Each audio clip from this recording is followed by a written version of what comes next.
हो, तुला जपणार आहेच्या भागात आपण आत्तापर्यंत बघितलं, की अंबिका मीराला कसंबसं भानावर आणते. मीरा पूर्णपणे मेलेल्या अवस्थेत असते, पण मीरा उठते. मीरा उठल्यावर अंबिका तिला पाणी देते आणि बोलते, की "कशी आहेस तू?" तेव्हा ती मीराला विचारपूस करते, की "मीरा, जेव्हा-जेव्हा ही बाहुली तुझ्याजवळ असते ना, तेव्हा-तेव्हाच तुला ह्या गोष्टी घडतायत.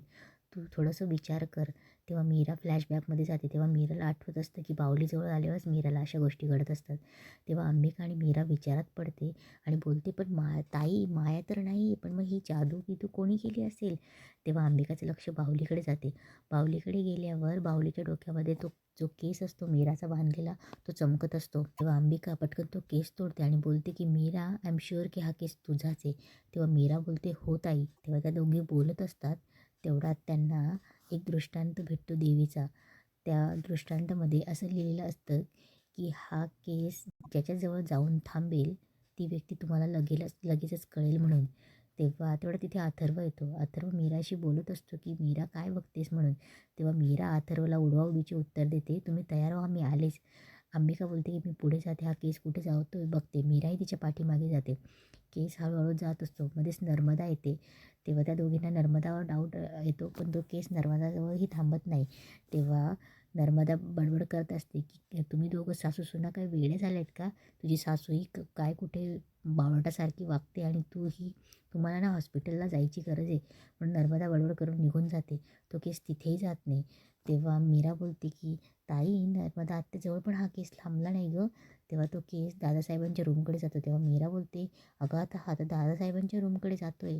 तेव्हा दादासाहेबांच्या रूमकडे गेल्यावर तिथे दादासाहेबांजवळ तो केस थांबतो. तेवढ्यात अंबिका बोलते, की "मीरा, बाबा." इकडे मंजिरी किचनमध्ये खूप मोठमोठ्याने हसत असते. तिला इतका आनंद झालेला असतो, की तिला वाटतं मीरा आता गेली. आता अथर्व तिच्या रूममध्ये जाणार. अथर्व मीराला बघणार आणि जोरात किंचाळणार, की मीराला काय झाले म्हणून. तेव्हा मंजिरी किचनमध्ये गोल फिरून आनंद व्यक्त करत असते. तेवढ्यात तिला नर्मदाने बघितलेलंच असतं. तेव्हाच नर्मदाला वाटत असतं, की हिला वेड-बीड लागले की काय. तेव्हा तो केस दादासाहेबांकडे पण थांबत नाही. मीरा आणि अंबिका त्या केसाच्या पाठोपाठ येतच असतात. तेव्हा त्या शेवटी खाली हॉलमध्ये येतात. तेव्हा मंजिरीला पटकन मार्जेरी सांगते, की मंजिरी, इकडे ये, तो केस तुझ्याकडे येत आहे आणि तुझं सगळं खरं रूप बाहेर येणार आहे. आणि मीरा मीरा आणि अंबिका त्या केसामागे जात असते. मंजिरी पटकन तिथून पळते आणि पटकन घाईघाईत जाते बाहेर आउट हाऊसला. पटकन केस मोकळं सोडते आणि जाते. पण मीरा आणि अंबिका त्या केसापर्यंत जातच असतात. तो केस आउट हाऊसकडे जात असतात. त्यांनी मंजिरीला का बघितलेलं नसतं, पण तो केस तिथे आउट हाऊसच्या तिथेच थांबतो. तेव्हा मीरा बोलते, "ताई, हा केस आउट हाऊसकडे का थांबला? तिथे कोण असेल?"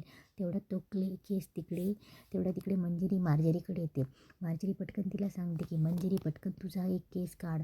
तेव्हा मंजिरी पटकन तिचा केस काढते आणि पटकन तो केस एका डिशमध्ये ठेवून त्याच्यावर तिच्या स्वतःच्या हाताचं रक्त टाकून काहीतरी विधी बोलते. विधी झाल्यावर अंबिका आणि मीराला जो दिसणारा केस आहे ना, तिथून अचानक जळतो आणि इकडे बाहुलीही गायब होऊन जाते. तेव्हा म्हणजे ते तेव्हा मीरा बोलते, की "ताई, हा केस जळला कसा? आता आपल्याला कसं समजणार आहे?" तेव्हा मीरा इकडे तिच्या खोलीत येऊन विचार करत असते. तेव्हा तिला सगळ्या गोष्टी आठवत असतात. तेव्हा तिला अंबिकाने सांगितलेले असं आठवत असतं, की "मला आय एम शुअर आहे, की हा केस तुझाच आहे आणि काळी जादू अशीच करतात अगं." तिला या सगळ्या फ्लॅशबॅकमध्ये गोष्टी आठवत असतात. तेवढ्यात अंबिका येते आणि अंबिका बोलते, की "मीरा, कसला विचार करते?" तेव्हा मीरा बोलते, की "ताई, तो केस कोणापर्यंत जाणार होता, तो गेलाच नाही अगं."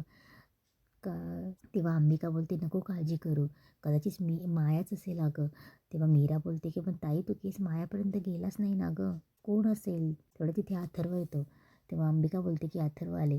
तेव्हा अथर्व बोलतो, की मीरा बोलते, "वेदाचे बाबा, काय झालं?" तेव्हा अथर्व बोलतो, की "अगं, वेदाची बाहुली सापडत नाही गं." तेव्हा मीरा बोलते, "जाऊ द्या ना वेदाचे बाबा, आपण तिच्यासाठी दुसरी बाहुली आणू." तेव्हा अथर्व बोलतो, की "अगं, पण तिची ती ठमी तिची आवडती बाहुली होती गं, ती दुसरी बाहुली ॲक्सेप्ट करेल का? तिला आवडायला हवं ना." तेव्हा मीरा बोलते, की "आपण तिला समजवू ना." तेव्हा अथर्व बोलतो, "बरं, आपण तिला सेम टू सेम बाहुली आणू." इकडे मंजिरी विचार करत बसली असते तेव्हा दादासाहेब बोलतात की मंजिरी कसला विचार करते. तेव्हा मंजिरी बोलते की काही नाही, केशवचा ॲक्सिडेंट झाला त्याच्याबद्दल विचार करते आणि आधी अथर्वचाही झाला होता ना. तेव्हा दादासाहेब तिला समजवतात की अथर्ववर मायाने हल्ला केला होता, केशवसोबत झालेला तो ॲक्सिडेंट होता. तेवढ्यात वेदा तिथे येते आणि बोलते खेळत खेळत की आजी चल ना सेल्फी काढू. तेव्हा वेदाने ते लायटिंगचे शिंग आणलेले असतात. तेव्हा ते बोलते आजी चल ना सेल्फी काढू. तेव्हा मंजिरी बोलते की नाही. तेव्हा वेदा हट्ट करत असते. तेव्हा अनन्या बोलते की आई फोटो पुरते काढणार. तेव्हा मंजिरी शिंग घालते आणि तेव्हा ते सेल्फी काढतात. तेवढं तिथे नर्मदा येते आणि बोलते की बापरे वाव, हे बरं आहे. म्हणजे आपण आतून कसं आहे ते वरतून दिसतंय. नर्मदा हसत असते. मंजिरी तिच्याकडे बघत असते. तेव्हा दादासाहेब बोलतात की नर्मदा काय काम होतं. तेव्हा नर्मदा बोलते की मला तुझ्याशी बोलायचं आहे दादा. तेव्हा दादासाहेब बोलतात की चल बाहेर जाऊन बोलूया म्हणून. इकडे अथर्व मीरा झोपलेले असतात. मीरालाही झोप येत नसते, अथर्वलाही झोप येत नसते. तेव्हा अथर्व मीराकडे बघतो. तेव्हा मीरा पटकन डोळे मिटते.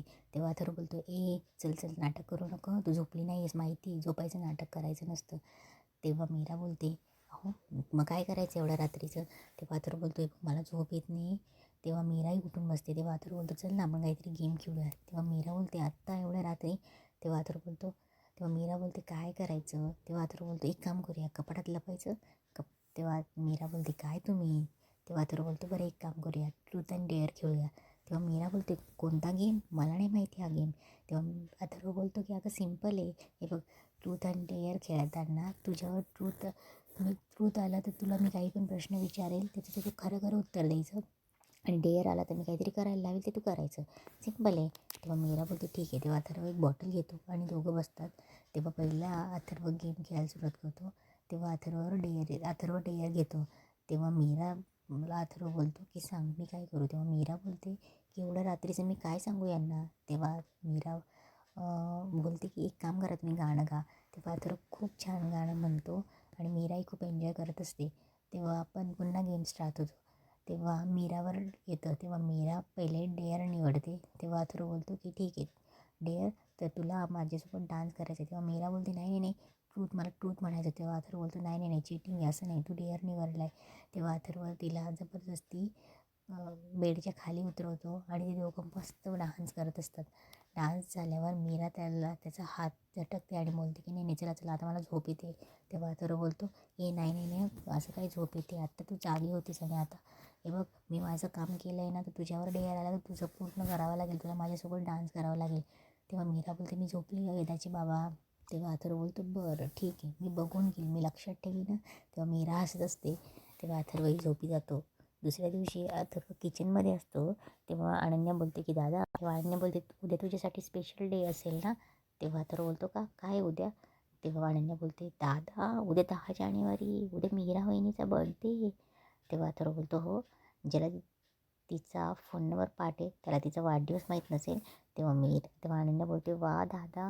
तेव्हा अनन्या बोलते दादा तू एक काम कर, मीरा वहिनीला मस्त बाहेर घेऊन जाय, मस्त तिकडे डेकोरेशन कर आणि मस्त तिचं बर्थडे सेलिब्रेशन कर. तेव्हा अथर्व बोलतो हो पण अनन्या मी तुला काय एवढा सेल्फिश वाटतो का. तेव्हा अनन्या बोलते यात सेल्फिशचा काय संबंध. तेव्हा अथर्व बोलतो अरे मीराचा या घरातला पहिला वाढदिवस आहे, मला सगळ्यांसोबत घरात सेलिब्रेट करायचं आहे. तेव्हा अनन्या बोलते बरं. तेवढं तिथे किचनमध्ये मीरा येते आणि ती स्वयंपाकाची तयारी करत असते. तेव्हा अनन्या बोलते वहिनी दादा काय म्हणत होता. तेव्हा अथर्व तिला मागून खुणवतो की शांत बस बोलू नको म्हणून. तेव्हा अनन्या टॉपिक चेंज करते.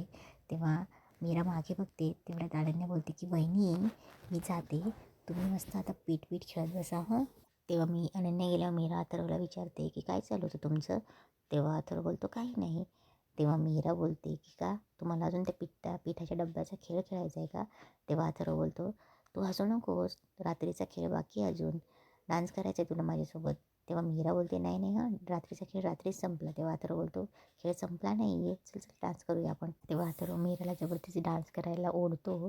तेवढ्या तिथे नर्मदा येते आणि बोलते अरे काय चालू आहे तुमचं, कुठेही सुरू होतात. आता किचनमध्ये झालं, कपाट झालं, फ्रीज बाकी, फ्रीजमध्ये जातात. तेव्हा अथर्व तिथून निघून जातो. मीरालाही हसायला येतं. मीरा तिचे काम करायला लागते. इकडे अनन्या डायनिंगवर बसून दामोदरला मंजिरीचे ते शिंगावाले फोटो दाखवत असते.